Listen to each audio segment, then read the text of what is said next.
And we are live. Hey guys, this is Ruben from Dub's podcast, Connection Loop. And I got Chaz with me. We just started a convo that kind of blew me away. And I wanted to save everything for this live convo here. And at one point, Chaz was homeless, living in his car, one of 119 salespeople, commission only. And he was in the struggle, he was in the hustle. Chaz, let's get into this, man. What have you learned on your journey? Yeah, thanks for having me, man. Bam. So yeah, I sucked at sales. So I was living in my car. I was living in Northern California. I'm originally from Cleveland, Ohio, and I got my first B2B sales job. And I didn't let my family know anything about this because I was just living in shame. I couldn't tell people I was homeless, and so I lost a job, and I went through all my savings. So I was looking back then. I was in the paper. I saw this job, and I got hired. It was 100% commission, selling, marketing, advertising, and I had to walk into business. If I didn't walk out with a check that day, I was not going to get paid. And so, I mean, I literally was like stealing Fig Newtons out of grocery stores at one point. By the way, I don't suggest that. If you haven't eaten for a couple of days, that sugar high is not fun. Okay. So I was 119 out of 119 salespeople, and Ken Upton, my boss at the time, soon to be mentor, had me over for dinner one night. I'm like, awesome. I don't think I'd eaten for 2 days at that point. He didn't know I was homeless. And so after dinner, his wife was doing some things. He kind of pulled me into his den. If you could kind of picture kind of like a fire in the fireplace, kind of like a master sitting to a student, seafood to a student. And so I was sitting there. He had a lamp on the desk, and he said, Chaz, are you sick and tired of being sick and tired? I'm like, what? Are you sick and tired of being sick and tired? I know you're not making any sales. Do you want to make some money? I'm like, yes. And so he said this, and this changed my life. He said, you have to follow the system. You have to follow the process because it's proven and it works. Quit doing things your way. And I'm like, okay. And then this is the 3 words that changed my life. You can be. My entire life, it was always like, you're less than, you'll never amount to anything. And so I was living with these lies inside my head because I didn't understand who God created me to be. And so I was living a lie out of alignment with who I was.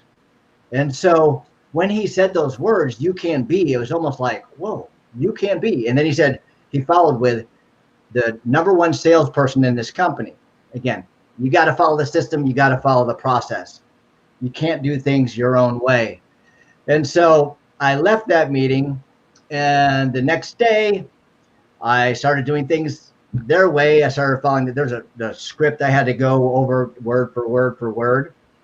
And I did it. I got an appointment. I failed.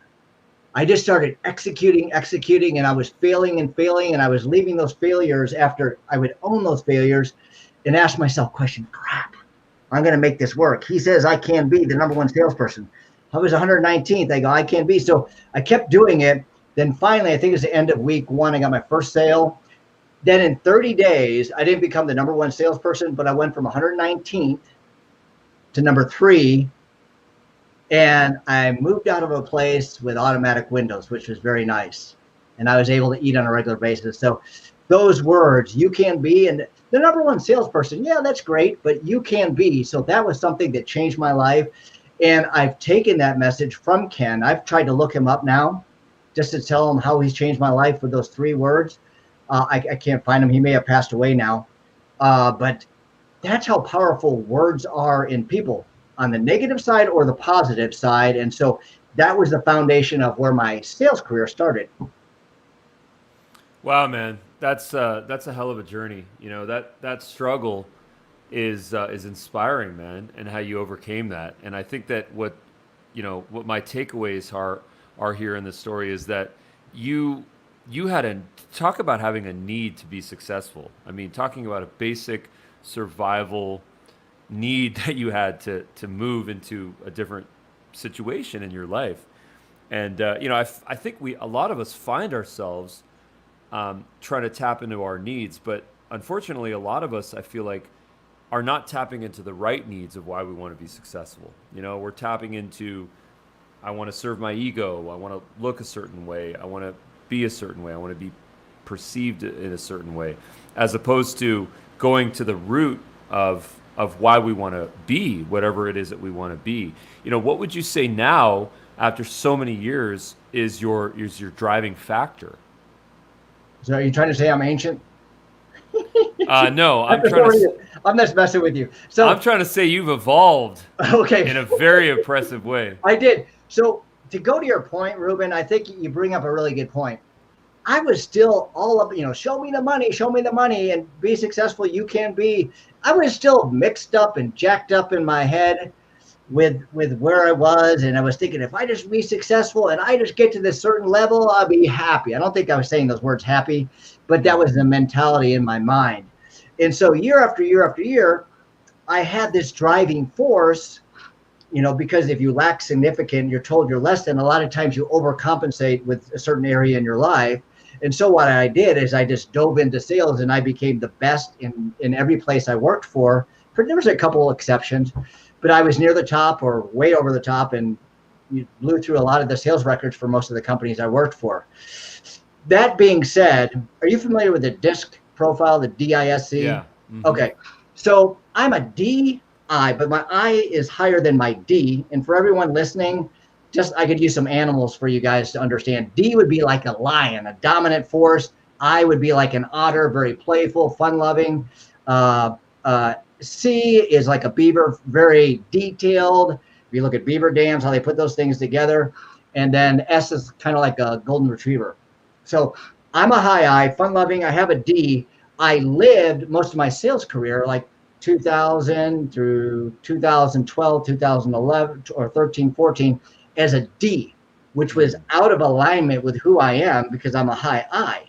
Back then, though, everyone had figured out that people thought high I's, those were the people you wanted in sales because they could talk really good, but they don't listen most of the time, right? It's a skill set I've developed over the years. It doesn't come naturally to me. So going through the process and living as a high D, I finally realized that something is wrong. And after going through a divorce and looking at what the common denominator was, it was like me. And so I got some coaches. I really poured into personal development. I'm listening to impact theory and all these different people, day after day, multiple times throughout the day, podcasts like this, which is an awesome place for people to get information. Especially for people who aren't like Tony Robbins or Tom Bilyeu, because there's a lot of people that aren't them that have a lot of value to give. So I've learned through the process. And when I discovered that me, and I tell my clients this all the time, me being me will attract the right people into my life and the right clients into my life. And I tell my clients, you being you will attract the right people into your life and the right clients into your business. So don't try to be someone else. You got to be you. And it was an evolution.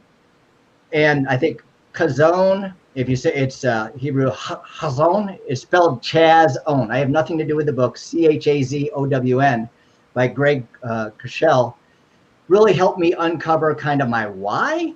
And then Simon Sinek and all those other things.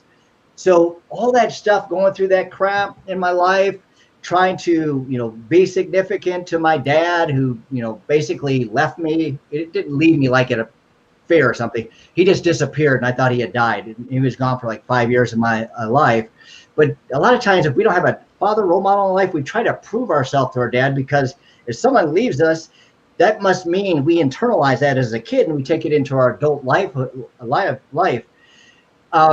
So I was trying to prove myself and significant with accomplishing stuff. It was finally when I got to the place and meeting with a bunch of different people, therapy, coaches, books and whatnot, science of behavior, that I realized that it's okay to be me, a fun-loving person. I still needed to develop. And when that happened, it was like releasing like a 500-pound boulder from my back. And I started to live like myself.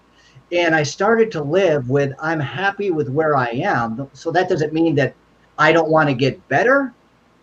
It just means I don't get my significant to getting to a next level, because if you think that, you're always going to get to the next level and it's never going to be what you want. So you keep going and going and going. And so, long-winded answer to your question, I just have developed over the years and just learned, and I'm still learning. I just learned so much about what to do and what not to do and how to enjoy life regardless what's going on around me. So how much has struggle been a factor for you in your life to make you who you are? Oh man, I love that question. I just got goosebumps. Okay. I speak about failure all the time because I have failed more than anyone else, probably. A lot. Let's say I failed a lot. And so I'm not a person that has extraordinary gifts or talents. We were talking about Evan Carmichael before the show, and he says everyone has Michael Jordan talent at something.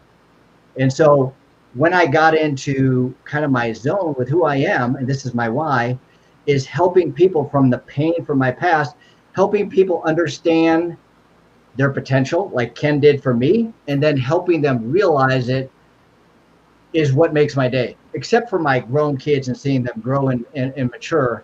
And I'm sorry, you said one point in that question and I forgot it. I was kind of going off on a rant. What was that, Ruben? Well, it was, how much struggle and how much strife Yeah, has let me go to the crafted failure. you.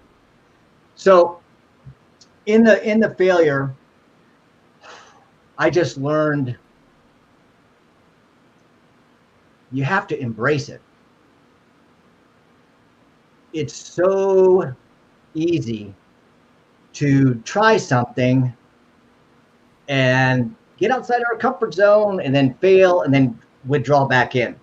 Make an excuse. Nah, it's that person's problem. It's this person's problem. And that type of mindset keeps us stuck in mediocrity, right? It's a comfortable misery. It's that mediocrity.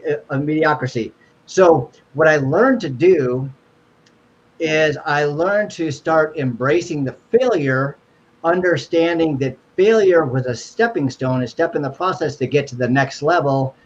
And I've probably heard this from Tony Robbins and a lot of other people. You've got to own your failure, not make excuses, and then ask yourself the right questions. If you ask yourself questions like, after you fail, oh, I suck, or this, man, why does this keep happening to me? I mean, your brain's going to answer that because you're an idiot. But if you own the failure and start saying things like, what can I do to make sure this doesn't happen? How can I learn through this failure? That failure becomes no longer an anchor that holds you down. It becomes a springboard that takes you to the next level.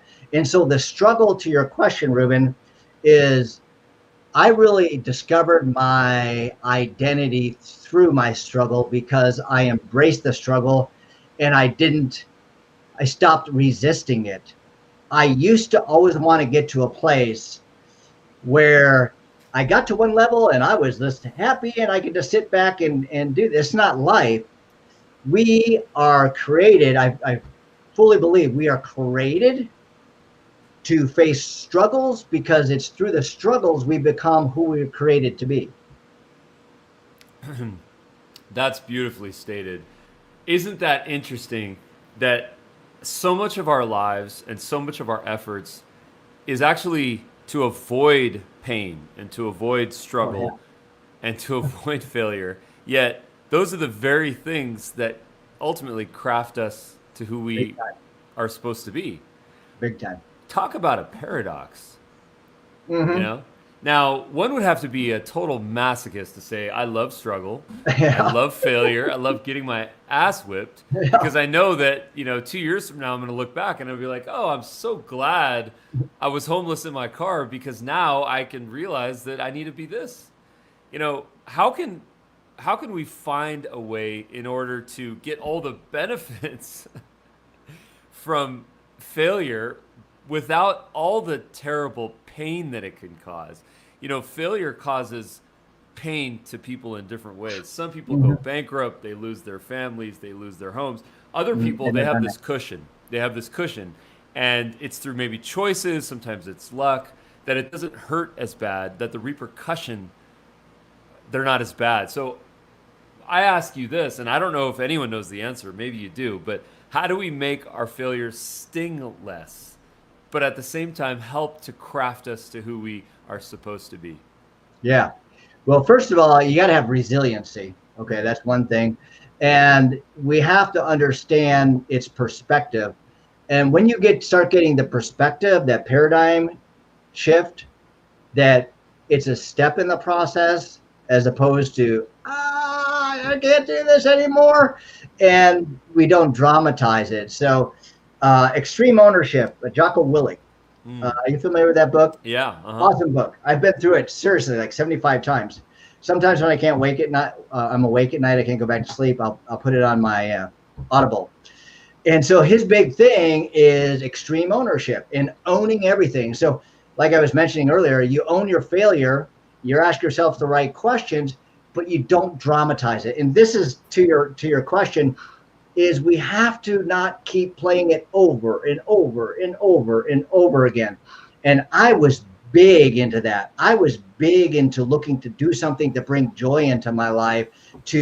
I was suppressing a lot of crap in my life, which is unhealthy too, which leads to depression. You know, Tony Robbins will say suppression leads to depression. And when you allow yourself to feel and live with the perspective that this is a step in the process, it changes everything. Now, that being said, Monday was like one of those difficult days one of the most difficult days I've had in a long time. And I was just, everything was like, oh man, this sucks. And it's okay to say this sucks. Just don't keep saying it over and over, day after day after day. As you know, I think it's good to say that this sucks. But then in the back of my mind, I was reframing it like, this is a step in the process. This is not going to kill me. Yes, this sucks right now. And I hadn't slept the night before and all these different things. And so it's just life. And this too shall pass. Not only will it pass, but I'll learn from it. When you're going through it, to your point, it's difficult. So specifically reframing, and I don't mean reframing in a fake way. Oh, this is so awesome. I mean, be real. We got to be real with that stuff we're going through. This sucks. And under reframing it, that it's not going to continually suck. And that resiliency happens when you continue going through those time and time again and continue to execute. Execution is the key to business, to life. You know, I mean, obviously how you execute, you should execute and then you learn and then you tweak and then you change and you continue to move forward and continue to repeat. So paradigm change, resiliency, which is developed over time. And who knows, something could happen to me tomorrow. You know, my kids could die. I don't know how I would deal with that. I mean, that's something over and above, which I'm not sure because I haven't been there, and I hope I die before my kids. But to your specific thing, as far as challenges, just having that paradigm shift and understanding perspective, reframing, and just continually don't allow that to. We have to have the toddler mentality. You know, a toddler doesn't fall down 1,000 times or 100 times a day and say, screw it, I'm crawling the rest of my life. It's something when we get to being adults, we think we have to do everything perfectly. Perfection is the opposite of doing and being done. It's all about progress, not perfection. I tell my clients all the time, because we think we have to do things perfectly, and that's just not reality. And what do you think as adults makes us not want to try to walk anymore and stick to crawling? Yeah, I think the older we get, we just get comfortable. You know, complacency. We do. And John Elder wrote a book called Wild at Heart, talking about the man who we are. Really good book. And it really helped me because I didn't have a dad that kind of instilled those, to help me understand who I was as a boy and a man. I mean, we are wild at heart, but then we start getting older, you know, our brain changes. We start getting into more of that sage mode. And this is true for women too. You know, the older we get, we stop learning, we stop continuing to develop. And so I know from studying and listening to people that you can continue to get yourself in a place where you feel young as long as you continue to learn. I think when people stop learning, that's when their brain goes into more of a hibernation, safety, comfort zone. And that's why you see a lot of seniors, when you talk about, well, Social Security and things like that, they're, and when you get old, obviously our body, it declines over time, but the mind doesn't have to as much because we have the option and to continue to learn. I'm 56. I feel like I'm 28 and I act like I'm 28. And so I'm telling this girl that I'm seeing, I kind of matured later in life because I didn't have someone to kind of instruct me. So it was those pains and those challenges that helped me get to the to level. And I haven't arrived, just so you know, Ruben. I'm still learning. No, that's the mark of humility, which I think is the final unlock requirement in this whole piece, right? Great point. Exactly. My question for you is, I understand that you've taught basketball, you volunteered your time, and I've been watching this documentary with, or I guess it's a series, it's a show, which really just means it's like a 20-hour documentary on Michael Jordan and the Bulls and just that whole world, right? That's called The Last Dance, and I have found it really interesting. I'll check it out. Yeah, no, you got to check it out. I will. And I think what's really interesting about it is that it talks about, a lot of it is about Jordan, and a lot of it, and I think the filmmakers focused on this too, because it's just good drama, and who knows, a lot of it might be hyperbolic or embellished, but whatever the case may be, it's entertaining. Mm-hmm. But that said, it talks a lot about how Jordan in his journey was focused on being perfect, or at least as close as humanly possible.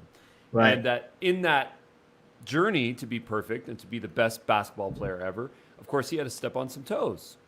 And, he had rivalries, and his teammates and, the Wizards, the team that he owned, there was just contention, right? So I'd love to learn from your perspective. I know that you got a Jordan story for me, so I'd love to hear about that. But I'd also like to hear about, how can we all be what Evan Carmichael says, how can we all be Jordans in our own way? And what is it that we can do? And the final part of this question, it's a 3-part question. Hold on a second. And I will repeat everything I just said because I'm like stream of consciousness right now. All right, but keep going. The final thing is, how would Jordan be a different player if he were around today, with respect to ego, with respect to empathy, compassion, mindfulness, things like this. So question number 1, here it is what is it about Jordan that makes him who he is, or who he was? So, yeah, I think it goes to, and Phil Jackson was the coach, right? Yeah. Okay. So real interesting, but before I get into Jordan, Phil Jackson, one of the things that he did, and I believe it was one of the first of his time, is he brought in meditation into part of the training. And that's something else that's really, really helped me a lot. Well, actually, you're absolutely right. What's really interesting about what he did was that growing up, there was a lot of Native Americans in his community. So he kind of adopted a lot of the practices of mindfulness and a lot of the kind of the rituals, the mind rituals from the Native American culture. And he actually brought that, which was really interesting. That is, and to go back to your previous question too, that also is a way with, when you get meditation, you get your brain in the theta state, that really helps give you clarity. When you have clarity, you have confidence. So as far as Michael Jordan, if he was around today, is that the question? Or is it Michael Jordan? What is it about? What was it about him that allowed him to be who he was? Yeah, I think this is why it's so important when you have to surround yourself with mentors, or if you have someone, which I consider Michael Jordan's coach in high school, an incidental mentor. If you have someone in your life who calls you out and wants to raise your standard, don't crawl back in a hole, whether it hurts or not. They're telling you whether they're coming to hurt you. If there's some truth to it, listen to it and learn. And so this is what I think in Michael, and I can't get inside of his head, but from what I understand about Michael Jordan, this is what made him different, is he had that burning desire to be competitive, but he didn't have the discipline. So imagine this. Most people know this story. Junior year in high school, he got cut from the basketball team. I believe his junior year. And his coach, he went to the coach and was complaining. He's like, "What? I'm the most talented person." And he was physically speaking, athletically, probably the most talented person on the team. He goes, the coach said to Michael, he said, "Yeah, you are, but you lack hustle. You lack all these different things. And so if you want to get on the team next year, show up." I don't remember the time, but it was something like ungodly, like 5 a.m. every day. And I don't know how long. So Michael Jordan showed up. Here's the mentor in his life, speaking and guiding his life. And because of that coach, and I forget his name, because of that coach that instilled with Michael a standard that was high. And so this is one of the things that I hear. Him and Colby, very similar stories. They were like the last one to leave the gym, the first one in the gym. And if someone else was in the gym, he's like, "I ain't leaving," like from an opposing team, like warming up before game or the day before or whatever. Both of them were always the people that would stay the longest and work the hardest. And I remember after the story about him, they lost the championship or they lost in the playoffs or something. And so he was crying in the bus and he was like making all these excuses. You know, he wasn't asking himself the right questions. But then he turned that around. He took the ownership and he goes, "I need to take myself to the next level." He raised his standard. And then the Bull, how many national championships they have? I mean, 6. 6 national championships. So I'm thinking college. So he did that, and that standard with him, Phil Jackson, just raised the standard of all the people around him, because he didn't just say, "Do this," he did it. Mm-hmm. So it's like, you know, we all think that, you know, certain people are just gifted. You know, I actually despise that term, gifted. You know, that person's really gifted. It's almost like it takes away for the perseverance that person must have had to endure to be the best of who they are. You know, the world's #1 chess player, he started playing chess when he was 3 years old, and he probably since then has played chess 10 hours a day. Mm-hmm. You know, right? Now, I don't know how old he is. He's probably in his early 20s now. I mean, he's been playing chess for over a decade, every single day. You know, and talk about embracing failure and overcoming it. So I think that there's a lot of really interesting things that you're tapping into here. This was awesome, man. This conversation was really, really intriguing for me, you know, talking about your journey, talking about, you know, personal development, talking about self-awareness. You know, these are really important topics, man, that I think a lot of people need to listen to. Yeah, I just want to tell everyone, too, before we sign off. I mean, God created you unique like no other, and we're in some surreal times now. I mean, if we would look back at January and think, here we're going to be in July 2020, be where we are, there's a lot of fear, there's a lot of uncertainty. And we talked about, Ruben, we're talking about the struggle, man. This is like the ultimate struggle. No one alive has seen anything like this. And so I fully believe that Ruben, we're all created for such a time as this. And I just encourage you, you know, you hear the expression carpe diem. I always sign off all my videos with "Go rock this day." That's kind of the modern form of carpe diem for me. And just live. Don't allow fear to stop you. Keep moving forward, learn from that failure, and understand you are in a journey, and surround yourself with good people. I mean, even if your mentor's on YouTube or a podcast or something like this with Ruben, just fill your head from people who have gone where you are at another level, so you can learn from them. It's going to be okay. Just keep moving forward. Don't stay in your comfort zone. That's not where life is meant to live. Yeah, man. If you find yourself in hell, just keep walking, right? Boom. Yeah, fast, because it burns your feet, right? Right. And where can people find you? Where can they connect with you? What's your website? Yeah, well, if you just Google Chaz Horn, I mean, you see my name down here. And LinkedIn is probably the best place to find me.